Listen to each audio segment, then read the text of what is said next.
Jelang peringatan kemerdekaan Indonesia, pasukan pengibar bendera pusaka terus berlatih di salah satu lapangan di Cibubur, Jakarta Timur. Mereka berlatih intensif sejak lolos seleksi dan terbentuk pada 28 Juli lalu. 68 pelajar putra-putri terbaik dari 34 provinsi di Indonesia akan terlibat dalam upacara pengibaran dan penurunan bendera merah putih di Istana Merdeka 17 Agustus mendatang. Nah, berikut laporan Faizin Adi, juru kamera Teguh Zulfan, dan pilot drone Muhsin Jalal dari tempat latihan Paskibraka. Ya, jelang peringatan detik-detik proklamasi 17 Agustus, pasukan pengibar bendera pusaka Paskibraka ini terus berlatih intensif. Selain berlatih dan menjalani pendidikan semi militer sejak pagi hingga sore setiap harinya, mereka pada malam harinya juga mendapatkan pembinaan mental yang diberikan oleh Dewan Pelatih. Dan untuk tahun ini Paskibraka berjumlah 68, berasal dari 34 provinsi, di mana ada tambahan satu provinsi baru, yakni Provinsi Kaltara, yang untuk pertama kalinya tahun ini mengirimkan perwakilannya, satu orang putra dan satu orang putri ke dalam tim Paskibraka. Mereka berlatih di lapangan yang ada di samping Rumah Sakit Olahraga Nasional di Cibubur, Jakarta Timur, karena bentuk dan ukurannya sama persis dengan yang ada di Istana Merdeka. Nantinya pada tanggal 13 Agustus mereka rencananya akan melakukan gladi kotor, dan juga 15 Agustus mereka akan melakukan gladi bersih keduanya di Istana Merdeka. Namun hingga kini belum diketahui formasi siapa yang akan mendapatkan kehormatan membawa baki bendera merah putih dan juga pengiringnya. Namun yang pasti ke-68 pasukan pengibar bendera pusaka ini adalah putra-putri terbaik yang telah melewati seleksi ketat dari berbagai sekolah yang ada di penjuru tanah air. Faizin Adi, Teguh Zulfan, Muhsin Jalal, Berita 1, Jakarta. Paskibraka yang merupakan pelajar pilihan dari berbagai provinsi di tanah air menjalani latihan pengibaran bendera dan juga penurunan bendera. Kita bergabung dengan reporter Faizin Adi bersama dengan juru kamera Teguh Zulfan serta pilot drone Muhsin Jalal di kompleks Pusdiklatnas Cibubur, Jakarta Timur. Faizin, bagaimana jalannya latihan upacara jelang peringatan Hari Kemerdekaan 17 Agustus nanti? Ya, Egan, latihan yang dilakukan oleh Paskibraka, pasukan pengibar bendera pusaka ini tadi sudah berlangsung sejak jam 7 pagi dan saat ini sedang masuk waktu istirahat, sekaligus nanti dilanjutkan oleh evaluasi yang dilakukan oleh tim pelatih terhadap kesalahan-kesalahan terhadap pasukan, karena tim pelatih tidak menginginkan adanya kesalahan sekecil apapun yang dilakukan oleh semua pasukan yang terlibat. Dan berbeda dengan 2 hari sebelumnya di mana dilakukan latihan gabungan bersama dengan Pas Pampres, untuk hari ini Paskibraka berlatih bersama dengan taruna dari Akademi Kepolisian dan juga taruna dari Akademi Militer dari 3 matra, Angkatan Darat, Laut, dan Udara, di mana masing-masing matra dan juga Akpol terdapat 40 pasukan, 40 taruna yang terlibat. Dan adapun untuk Paskibraka untuk tahun ini jumlahnya terdapat 68, terdiri yang merupakan perwakilan dari 34 provinsi yang ada di Indonesia. Ini berbeda dengan tahun sebelumnya karena ada penambahan dari provinsi baru, yakni Provinsi Kaltara, yang untuk tahun ini pertama kali mengirimkan delegasinya, yakni 2 orang, putra dan putri. Dan mereka berlatih di lapangan yang ada di Rumah Sakit Olahraga Nasional milik Kemenpora yang ada di Cibubur, Jakarta Timur. Lapangan ini sengaja dipilih karena bentuk dan ukurannya sama persis dengan yang ada di Istana Merdeka, tempat dilakukannya upacara peringatan detik-detik peringatan proklamasi 17 Agustus nanti. Ya, Egan. Faizin Adi, berapa lama proses yang harus dijalani Paskibraka ini sebelum nanti akhirnya mereka akan menaikkan upacara bendera pada tanggal 17 Agustus nanti? Seleksi yang dilakukan untuk paskibraka ini dilakukan secara berjenjang mulai dari masing-masing sekolah yang ada di seluruh wilayah Indonesia dan kemudian dilakukan seleksi tingkat kabupaten, tingkat provinsi hingga kemudian terpilih paskibraka sebanyak 68. Ini dilakukan seleksinya pada pertengahan Juli lalu dan mereka terus melakukan latihan secara maraton di bawah asuhan tim pelatih. Dan mereka saat ini masih berlatih di lapangan yang ada di rumah sakit, di kompleks rumah sakit olahraga nasional yang ada di Cibubur, Jakarta Timur ini. Dan ini berlangsung hingga esok kemungkinan, karena nanti masih akan dilakukan evaluasi, keputusannya nanti baru akan dikeluarkan oleh tim pelatih nanti sore. Dan sesuai jadwal, jika menuju pada jadwal, pada tanggal 13 Agustus mereka nanti akan mulai melakukan gladi kotor di Istana Merdeka dan kemudian gladi resik dengan seragam lengkap dengan diiringi juga pas pampres serta korsik atau korps musik dari TNI dan Polri akan dilakukan mulai tanggal 15 Agustus hingga kemudian akan dilakukan pada hari H, yakni pada upacara peringatan detik-detik peringatan proklamasi 17 Agustus.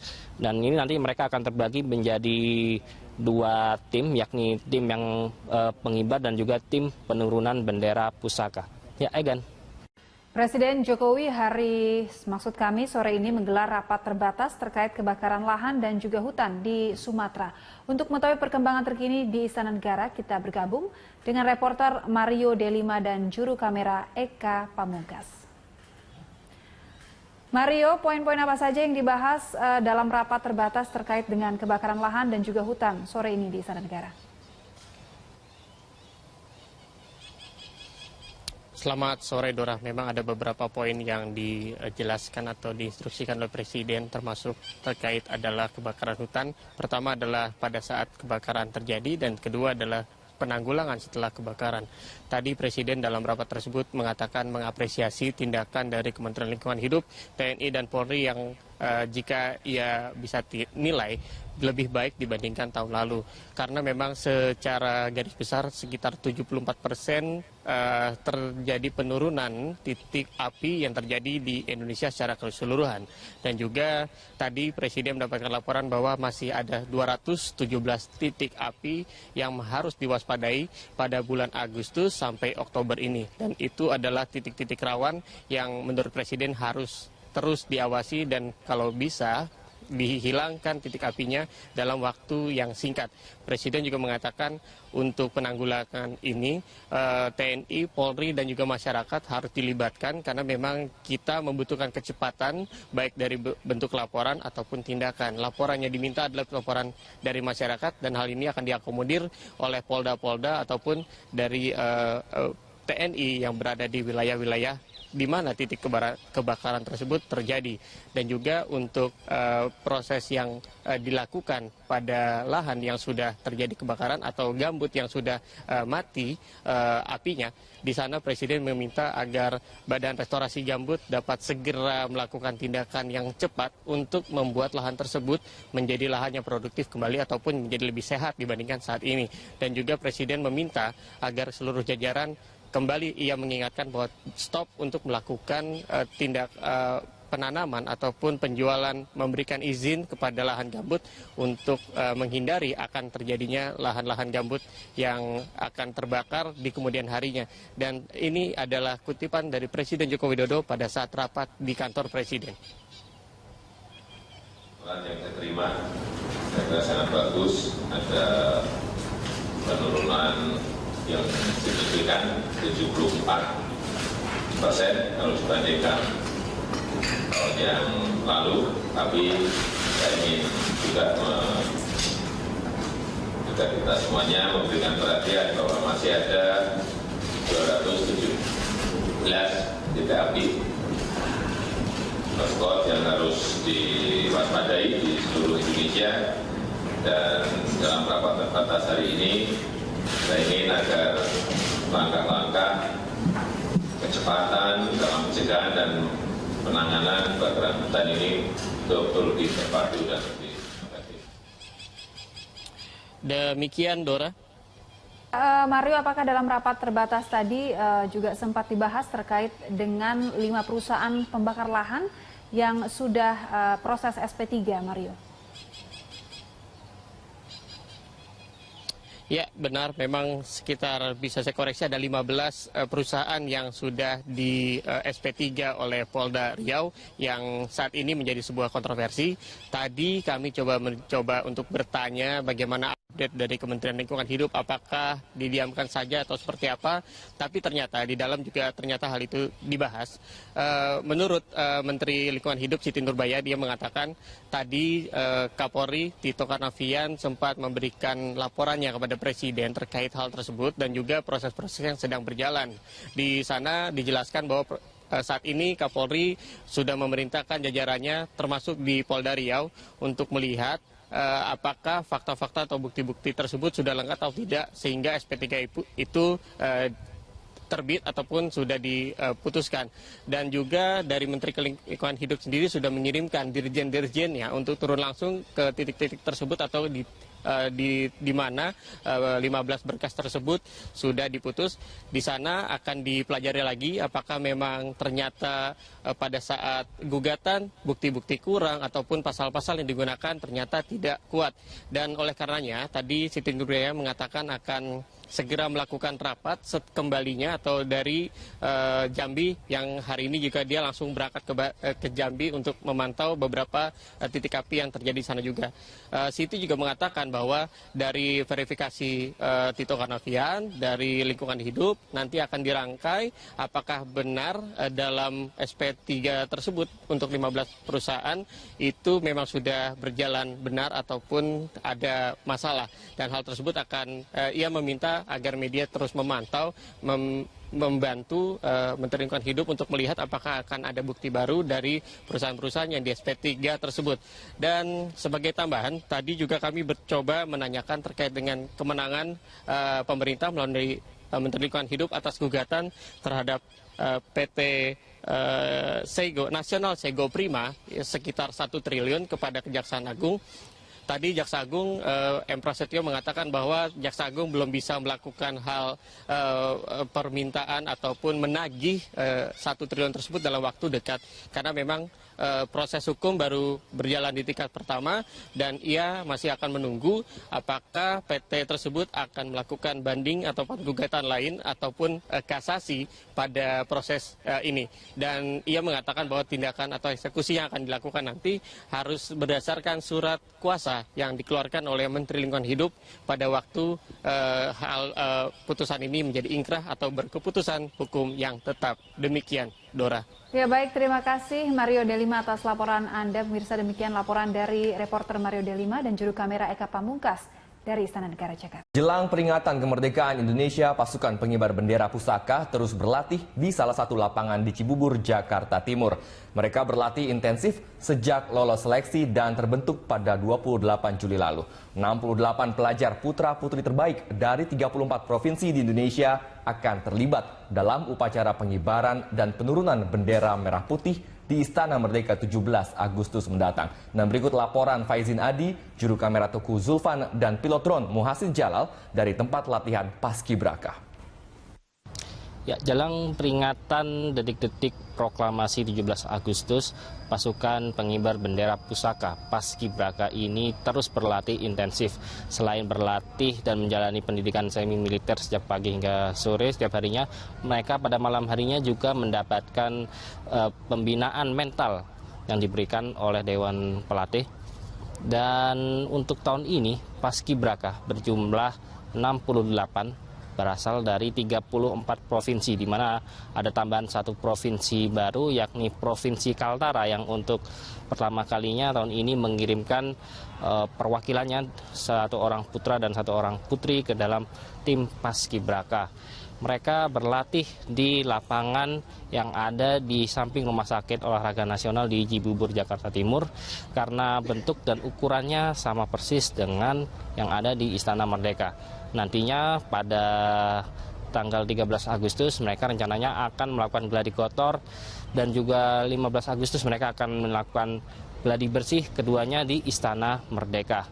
Namun hingga kini belum diketahui formasi siapa yang akan mendapatkan kehormatan membawa baki bendera merah putih dan juga pengiringnya.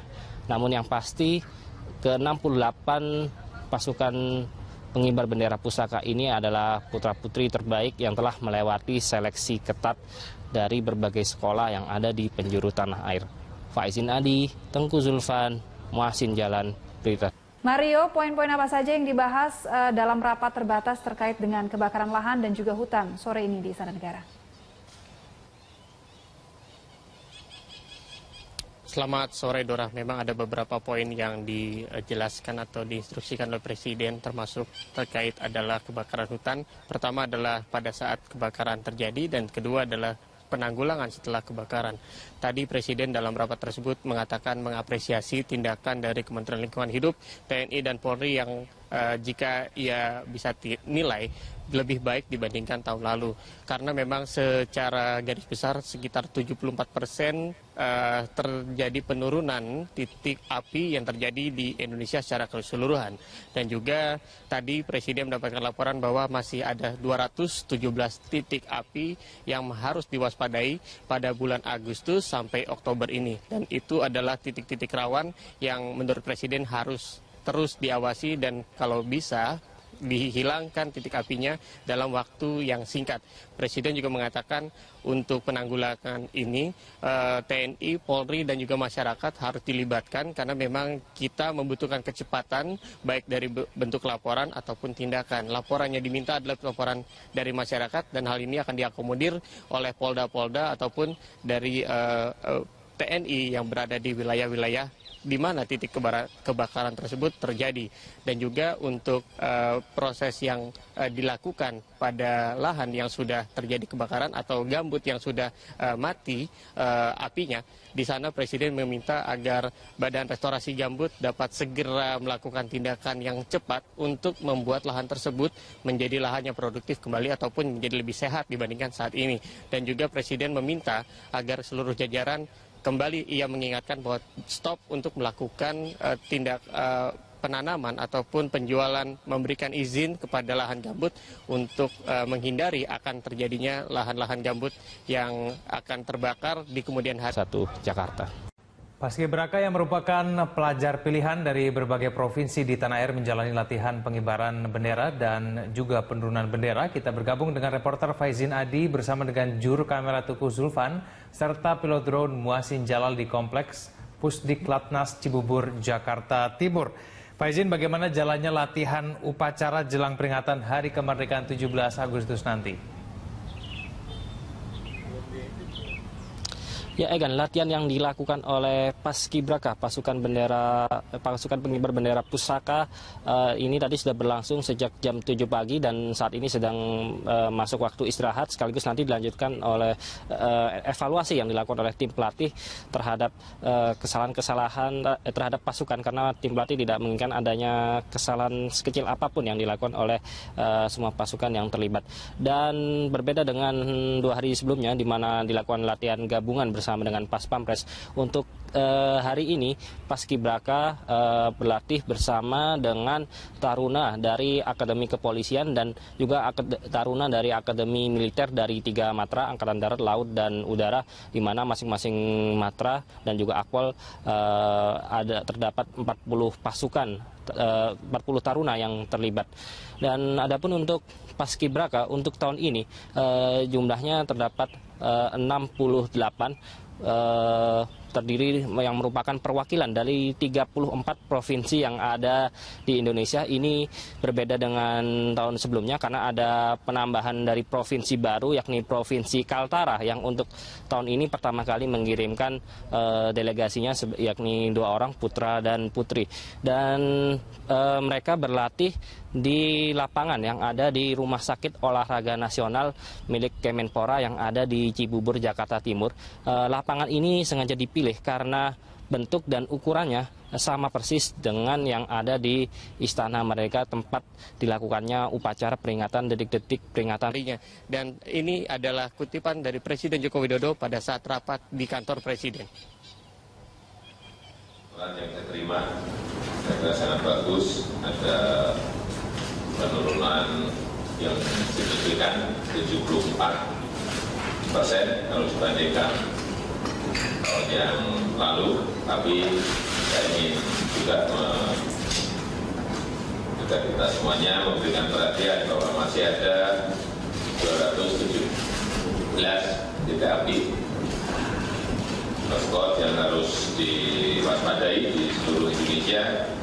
Dan dalam rapat terbatas hari ini, saya ingin agar langkah-langkah kecepatan dalam pencegahan dan penanganan kebakaran hutan ini betul-betul lebih terpadu dan lebih efektif.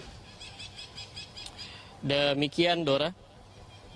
Mario, apakah dalam rapat terbatas tadi juga sempat dibahas terkait dengan 5 perusahaan pembakar lahan yang sudah proses SP3, Mario? Ya, benar. Memang sekitar, bisa saya koreksi, ada 15 perusahaan yang sudah di SP3 oleh Polda Riau yang saat ini menjadi sebuah kontroversi. Tadi kami mencoba untuk bertanya bagaimana update dari Kementerian Lingkungan Hidup, apakah didiamkan saja atau seperti apa. Tapi ternyata di dalam juga ternyata hal itu dibahas. Menurut Menteri Lingkungan Hidup Siti Nurbaya, dia mengatakan tadi Kapolri Tito Karnavian sempat memberikan laporannya kepada Presiden terkait hal tersebut dan juga proses-proses yang sedang berjalan. Di sana dijelaskan bahwa saat ini Kapolri sudah memerintahkan jajarannya termasuk di Polda Riau untuk melihat apakah fakta-fakta atau bukti-bukti tersebut sudah lengkap atau tidak sehingga SP3 itu terbit ataupun sudah diputuskan. Dan juga dari Menteri Lingkungan Hidup sendiri sudah mengirimkan dirjen-dirjennya untuk turun langsung. Proklamasi 17 Agustus nanti. Ya, Egan. Faizin Adi, berapa lama proses yang harus dijalani paskibraka ini sebelum nanti akhirnya mereka akan menaikkan upacara bendera pada tanggal 17 Agustus nanti? Seleksi yang dilakukan untuk paskibraka ini dilakukan secara berjenjang mulai dari masing-masing sekolah yang ada di seluruh wilayah Indonesia dan kemudian dilakukan seleksi tingkat kabupaten, tingkat provinsi hingga kemudian terpilih paskibraka sebanyak 68. Ini dilakukan seleksinya pada pertengahan Juli lalu dan mereka terus melakukan latihan secara maraton di bawah asuhan tim pelatih.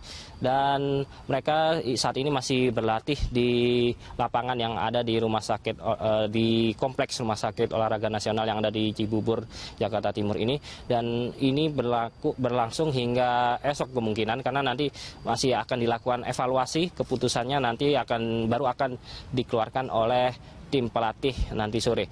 Dan sesuai jadwal, jika merujuk pada jadwal, pada tanggal 13 Agustus mereka nanti akan mulai melakukan gladi kotor di Istana Merdeka dan kemudian gladi resik dengan seragam lengkap dengan diiringi juga pas pampres serta korsik atau korps musik dari TNI dan Polri akan dilakukan mulai tanggal 15 Agustus hingga kemudian akan dilakukan pada hari H, yakni pada upacara peringatan detik-detik peringatan proklamasi 17 Agustus. Dan ini nanti mereka akan terbagi menjadi 2 tim, yakni tim yang pengibar dan juga tim penurunan bendera pusaka. Ya, Egan.